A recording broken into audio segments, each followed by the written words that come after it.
Elliot was a man consumed by routine. His days revolved around his corporate job, long hours, constant deadlines, and endless meetings. He rarely took time for himself, and though he had friends, he never felt truly connected. Family was something he saw only on holidays, always distracted by work. One evening, after yet another exhausting week, Elliot decided to take a break. He booked a simple cruise, hoping for some peace to clear his mind. But the storm that hit during the cruise shattered his plans. The ship was torn apart by the violent sea, and Elliot was thrown into the cold, merciless waters. When he awoke, he found himself alone on a desolate island, with no memory of how he had survived. All he had left was an overwhelming will to survive, and a life that would never be the same again. The waves crashed violently against the cruise ship, its massive hull groaning under the assault of wind and water. The storm was like nothing Elliot had ever experienced. The chaos was unimaginable. The ship lurched and swayed, each creak of metal a grim reminder of the violence the sea was inflicting. Elliot stumbled through the deck, his mind racing. He tried to hold on to anything solid, but the force of the wind made it impossible to stand. The ship was breaking apart. In the blink of an eye, everything turned to chaos. The last thing Elliot remembered was the overwhelming sensation of being swallowed by the sea. The cold was intense, biting at his skin as he struggled to stay afloat. The darkness of the water surrounded him, pulling him deeper into the abyss, and then everything went black. When he finally regained consciousness, the world felt foreign and unfamiliar. His head throbbed painfully, and his mouth was dry, unnaturally so, as though he had been underwater for hours. It took him a few moments to gather himself. His body felt stiff and sore from the cold, the exhaustion, and the shock of what had just happened. Slowly, he managed to rise to his feet, his legs trembling beneath him. He was on a beach, a desolate, empty beach. His breath hitched in his chest as he scanned the surroundings, still in a daze. The beach stretched endlessly in both directions. The waves pounded relentlessly against the shore, but there was no sign of the ship, no evidence that the storm had ever been there. Only fragments of wood, torn ropes, and the remnants of what had once been part of the ship were scattered across the sand. Panic crept into his chest as he realized that he was alone, completely alone. His mind raced with questions, but there was no one to answer them, no one to tell him how he had survived or what had happened to the others. He stumbled down the beach, trying to steady himself, hoping that he would find someone, some sign of life. But there was nothing. The island was eerily quiet. The only sounds were the relentless crash of the waves and the occasional rustling of wind through the trees behind him. Hours passed, and still, there was no sign of anyone. The island seemed deserted, as though he were the only soul alive. The sun began to dip below the horizon, casting an orange glow across the water. Elliot, exhausted and on the brink of despair, stopped walking. His legs ached, and his body felt as though it had been pushed to its limits. He couldn't understand how this had happened, why he had ended up here. All he knew was that he needed to survive. He needed to find food, water, and shelter, and perhaps most importantly, he needed to find someone, anyone, else who had survived the storm. And then, just as the evening sky began to darken, he heard something, a rustling in the trees. Elliot froze, his heart pounding in his chest. Was it a wild animal? Or could it be another survivor? His mind raced, but his legs remained frozen, unwilling to move. "Is someone there?" he called out, his voice cracking with a mixture of fear and desperation. There was a brief moment of silence before a figure stepped out from the dense vegetation. A woman, dressed in a long, tattered dress, her head covered by a veil. She moved with a quiet grace, as though she were completely unfazed by the storm that had just destroyed everything.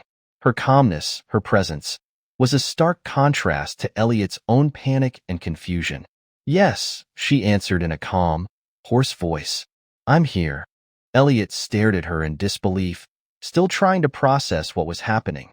He had no idea how she had ended up here, or if she was even real. Everything felt like a dream, a nightmare that he couldn't wake up from. "Who are you?" he asked, his voice weak from exhaustion and shock. Sister Marissa, the woman replied, stepping closer with a quiet confidence. And you? Elliot, he said, still dazed. How did you get here? Sister Marissa's expression softened, and she told him her story.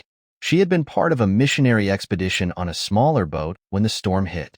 She didn't know what had happened to the others, only that she had somehow survived. Her voice was calm, though there was a faint sadness in her eyes. It was clear that she, too, was struggling to make sense of the situation. The conversation was brief. Both of them were too exhausted to speak much. Hunger gnawed at their stomachs, and the weight of their circumstances hung heavily in the air. But despite everything, there was something comforting in the fact that they had found each other in the midst of such chaos. In a world that had just been torn apart, they had managed to survive. And that, at least, was something. Without saying much more, they turned to the task of survival. They began to search the island together, looking for anything that might sustain them. Water, food, shelter. Whatever they could find, they would need to rely on each other if they had any hope of surviving. Their first day on the island was a blur of searching and scrambling for the basics. But as the hours passed, they started to find small signs of hope. A stream of fresh water trickled through the jungle. Berries grew wild in a clearing. Together, they worked to build a makeshift shelter, using branches and leaves to create some sort of protection from the elements. The day was long and exhausting, but they were not alone anymore. In the quiet of the night, as the fire flickered and the stars blinked overhead, Elliot couldn't help but reflect on how much his life had changed in such a short time. From the chaos of the cruise ship to the solitude of the island, everything had shifted.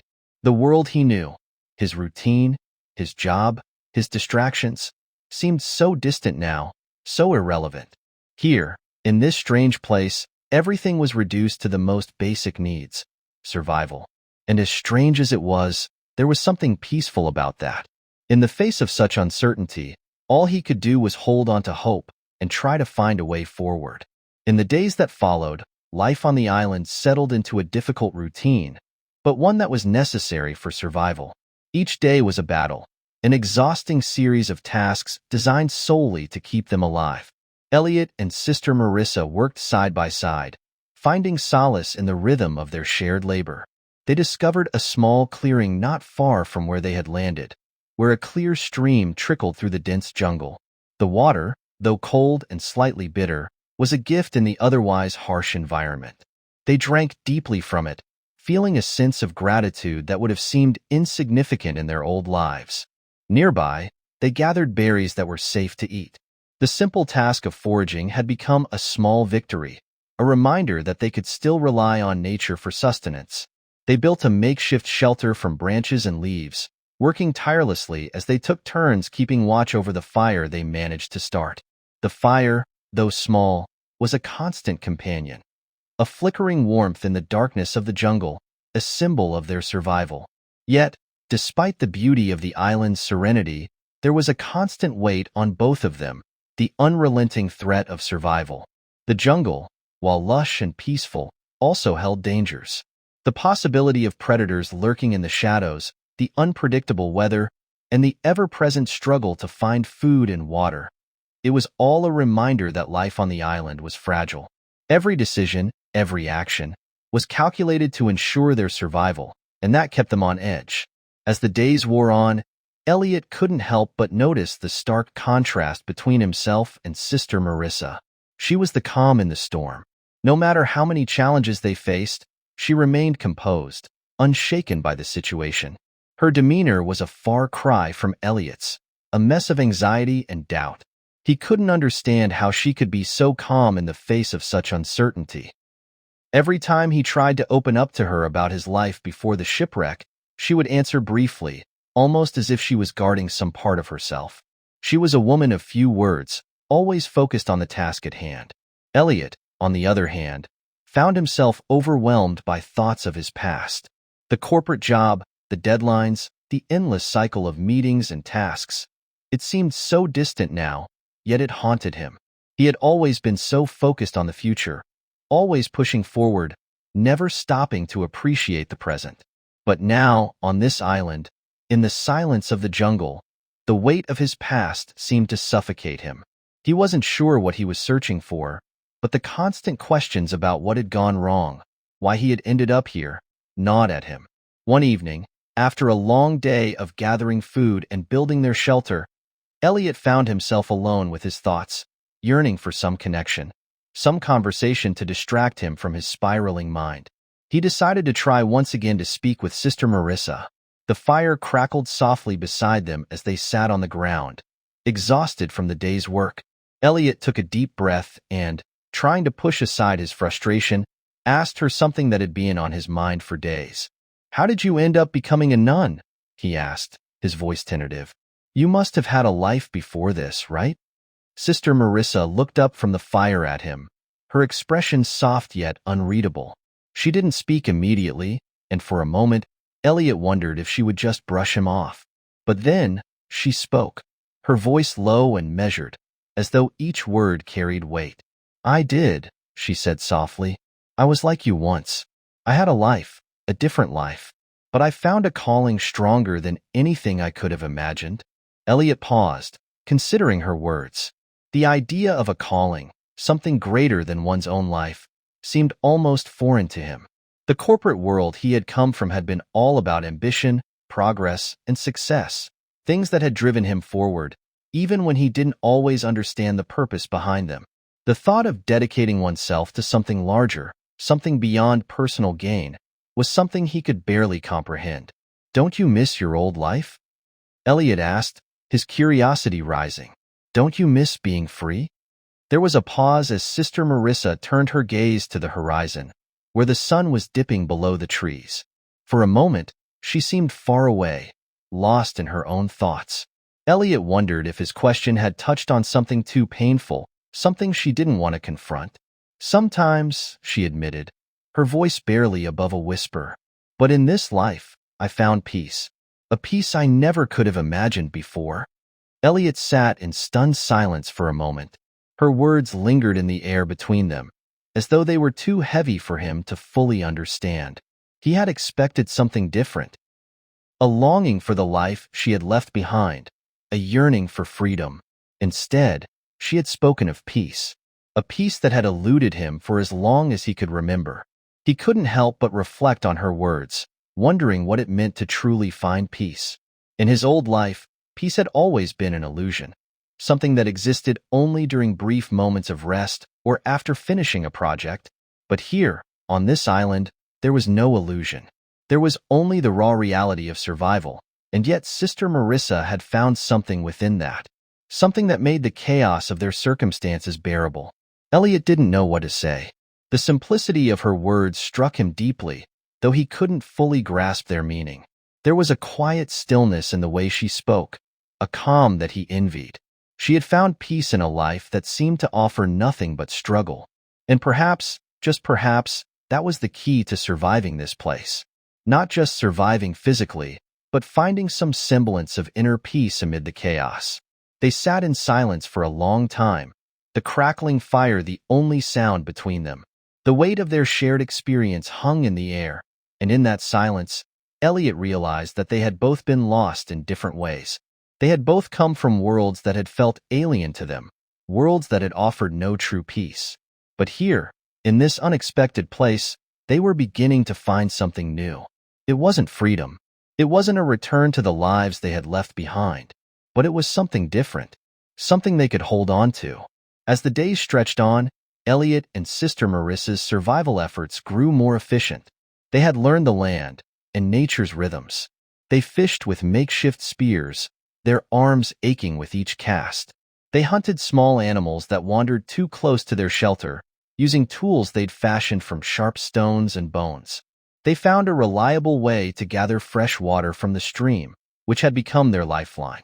Each day, their basic needs were met, and slowly, the anxiety of their early days on the island began to fade. Yet, despite the practicality of their tasks, something hung between them, an unspoken tension that neither of them could ignore. They were both survivors in their own way, but there was a gap between them that was widening as time passed. Elliot could feel it, a disconnect, a subtle unease that seemed to linger in the air, especially when they paused for moments of rest. It wasn't just the weight of survival that pressed on them. There was something deeper, something neither of them could address outright. One evening, after another long day of work, they sat around the fire. The flames crackled and danced, casting flickering shadows across their tired faces. Elliot stared into the fire, his thoughts turning inward as the silence between them stretched. The island, with its vastness and isolation, seemed to swallow up everything but the fire and the weight of his own existence. The hunger, the fatigue, it was all just background noise to the restlessness he felt inside. Finally, he spoke, his voice softer than usual, almost hesitant. "I never imagined I'd be here, on this island, away from everything. Before the shipwreck, I was just living. Work, people I didn't care about. It felt like I was running from something, but I didn't know what." Sister Marissa was silent for a long moment, her gaze fixed on the flames. Elliot couldn't quite read her expression, but there was a calmness about her, a tranquility that contrasted sharply with the turmoil he felt inside. Finally, she spoke, her voice as steady as ever. "Maybe we're all running from something," she said quietly, almost as if the words were meant for herself as much as they were for him. "But sometimes, the things we try to escape are the things that help us find our true purpose." Elliot absorbed her words in silence. He stared into the fire, as though hoping the flames would offer him some answer to the confusion that swirled in his mind. He had been running, that much was clear. Running from the monotony of his life, from the suffocating demands of work, from relationships that didn't feel real. But now, stranded on this island, he couldn't shake the feeling that he wasn't just running away from something. He was also running towards something. But what was it? "Do you really believe that?" he asked her, his voice tinged with disbelief. He had heard the phrase, "everything happens for a reason," 1,000 times before, but in the context of the island, it felt like something entirely different. "I do," she said firmly, her eyes never leaving the fire. "Faith is the light that helps us see beyond the darkness. Even here, in the middle of nowhere, there's meaning. There's purpose." Her words struck him in a way he didn't expect. He had spent so much of his life questioning everything. Questioning his job, his relationships, his purpose in the world. It was all so abstract, so far out of reach. But here, on the island, every day was grounded in the simple act of survival. And yet, Sister Marissa seemed to have found something in that struggle. Something that went beyond mere survival. Elliot couldn't help but admire the serenity with which she spoke. Her faith in something larger than the circumstances around them seemed unwavering, while he felt like he was adrift in a sea of doubt. His thoughts were always racing, questioning every move, every decision. It felt like everything he had done before the shipwreck, everything he had thought he knew, was slipping away, leaving him stranded in a place where the only thing he had to hold on to was the present moment. "Sometimes," Elliot said, his voice breaking slightly, "I think I could be a better person. You make me believe I could be more than I was before this." Sister Marissa's expression softened, but she shook her head gently. "Elliot, it's not just about survival. It's about finding peace in the hardest moments and understanding that we are never truly alone. We are here for a reason, and that reason may be something we can't fully see yet." Her words lingered in the air between them, heavy with meaning. Elliot wanted to believe her. He wanted to believe that this island, this strange and unforgiving place, had some higher purpose. But even as he nodded, as though he agreed with her, a part of him resisted. He didn't feel at peace. He didn't feel as if the pieces of his life were falling into place. The more he reflected on his past, the more he realized how empty his old life had been. The endless pursuit of success, the constant distractions. It had all led him here, to this moment, where survival was his only focus. Was this really what life was supposed to be about? He glanced at Sister Marissa, who was still gazing at the fire. Her calm demeanor was both a source of comfort and frustration for him. She had found peace in the stillness, in the acceptance of the present. He wasn't sure how to find that peace. "I hope you're right," Elliot said quietly, his voice laced with uncertainty. He wasn't sure if he believed in the idea of purpose that she spoke of, but he felt a flicker of something. Hope, perhaps, or the possibility of change. It was fleeting, but it was there. Sister Marissa smiled softly, as though she knew the struggle he was going through. "You'll find it," she said. "Maybe not today, maybe not tomorrow, but you will. You just have to trust that you're not alone. Even in the darkest moments, there's always something to guide you." They sat together in silence, the fire crackling between them. Elliot wasn't sure what the future held or how they would get off this island. But in that moment, he felt a small shift within himself. A glimmer of understanding, though he wasn't sure what it meant just yet. But one thing was certain: he was no longer just surviving. He was beginning to understand that survival alone wasn't enough. There had to be something more. And maybe, just maybe, he was starting to find it. One day, as they were searching the shoreline, they spotted something unusual. A floating crate washed ashore, its presence almost miraculous in the otherwise desolate landscape. As they opened it, they discovered a survival kit containing food, tools, and, most importantly, an emergency radio. It was a symbol of hope amidst the isolation that had consumed them. Sister Marissa's face lit up with joy, her eyes shining with belief. "We have to try," she said softly, a sense of quiet reverence in her voice. "God has heard us." Elliot, though, wasn't so sure. His hope was tempered by doubt. "What if no one answers?" he asked.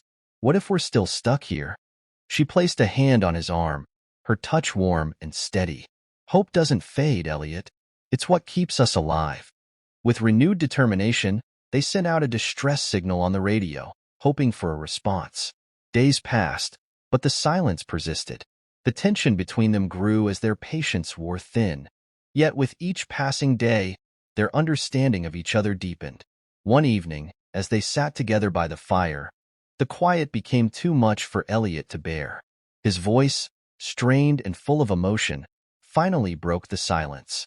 "Marissa," he began, his heart heavy, "I need to tell you something. I've fallen in love with you. I can't pretend it hasn't happened." Sister Marissa's expression softened, but her gaze remained firm. "Elliot," she said gently, "I understand how you feel, but we can't let our emotions cloud our judgment. I've made a choice, and that choice defines me. I can't go back on it." Elliot's heart ached, but he nodded in understanding. "What if this is fate? What if we were meant to find each other?" She looked at him with compassion, her words soft but resolute. "Maybe we were meant to find each other, but not for the reasons you think. Maybe we're here to help each other see the truth of who we are and what we truly want." When the rescue ship finally arrived, Elliot and Sister Marissa stood side by side, their eyes fixed on the horizon. The once immense island, which had been their world for so long, now seemed small, its vastness reduced to nothing more than a distant memory. The jungle, the beach, the shelter they had built together. It was all fading, just like the life they had come to know in this place. As the ship approached, a mixture of emotions flooded Elliot. His heart swelled with relief, but there was also an unmistakable sorrow that weighed heavily on him. He had spent so long in survival mode, struggling against the elements and the isolation, that he hadn't fully realized what this moment would mean. The life he was returning to was one he had left behind, one he was unsure he wanted to go back to. "We're saved," Elliot said, his voice catching, a thin edge of emotion betraying the calm he tried to maintain. Sister Marissa nodded slowly, but her gaze never wavered from the horizon, where the ship now cut through the water. "Salvation isn't just about leaving the island, Elliot," she said softly, her voice carrying a depth of wisdom. "It's about finding peace within ourselves." Her words hung in the air between them, and Elliot found himself reflecting on the truth of what she said. It was clear now that the island had been more than just a place of survival. It had been a crucible, a place where both of them had confronted the parts of themselves they had long ignored. The endless hours spent together, the struggles, the conversations, the quiet moments by the fire, had forced them to examine who they truly were, stripped of all pretense. As they boarded the ship, the noise of the rescue crew, the engines, and the bustle of their departure seemed so distant. In that moment, the connection they had formed on the island remained, unspoken but deeply understood. It wasn't just about the physical survival. It was about the way they had helped each other grow. They had found something in each other that neither of them had expected. A bond forged in the most unexpected of places. Elliot glanced at Sister Marissa one last time before looking out toward the receding island. He could feel the weight of her presence beside him, a steadying force that had guided him through the darkest moments of his life. Despite the distance between them and the life they were returning to, he knew something profound had shifted within him. He had learned to let go of the things that held him back, and the island had given him the space to find that. Sister Marissa turned to him then, her expression calm, but there was a softness in her eyes that mirrored his own silent realization. They had both found something that had made them stronger, even in the most uncertain of circumstances. What awaited them on the other side of the ocean, neither could say, but for now, they knew they had each other's strength to carry forward. The island was gone, but the lessons it had imparted would remain with them forever.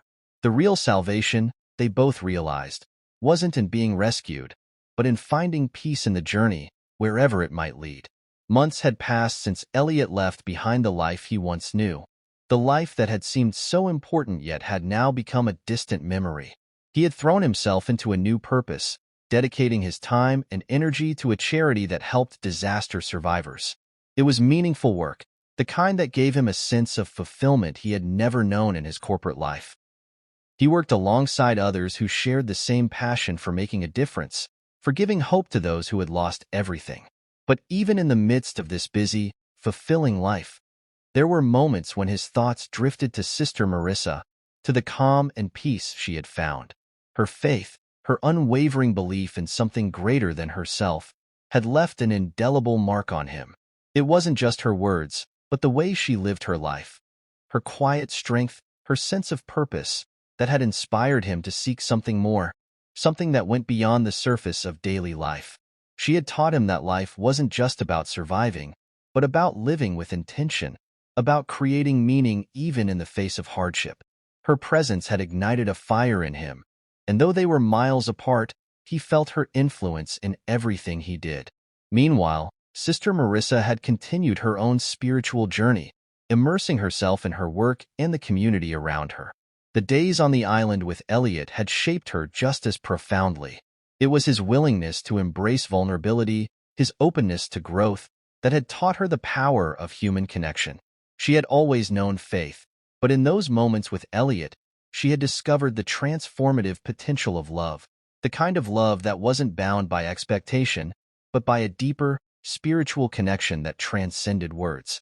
It was the realization that faith and love, when intertwined, could lead to a deeper understanding of oneself and the world. A year had passed when Elliot received an unexpected letter. It was simple and signed, but the message it carried was unmistakable. Never stop seeking your path, Elliot. Hope never fades if you keep believing in it. As he read the words, a wave of recognition washed over him. He smiled, the warmth of the island memories flooding back. The letter could only have come from one person, Sister Marissa. It was her way of reminding him of everything they had learned together, of how the island had forever changed both of them. He understood, now more than ever, that their paths had crossed for a reason. They had helped each other in ways neither had anticipated, and they had become part of each other's stories. Despite the distance, despite the different lives they now led, they would always be connected by that shared journey. With that realization, Elliot placed the letter in his drawer, a small symbol of hope. A reminder that even when life pulls them in different directions, the lessons they had learned, the faith they had both discovered, would never fade.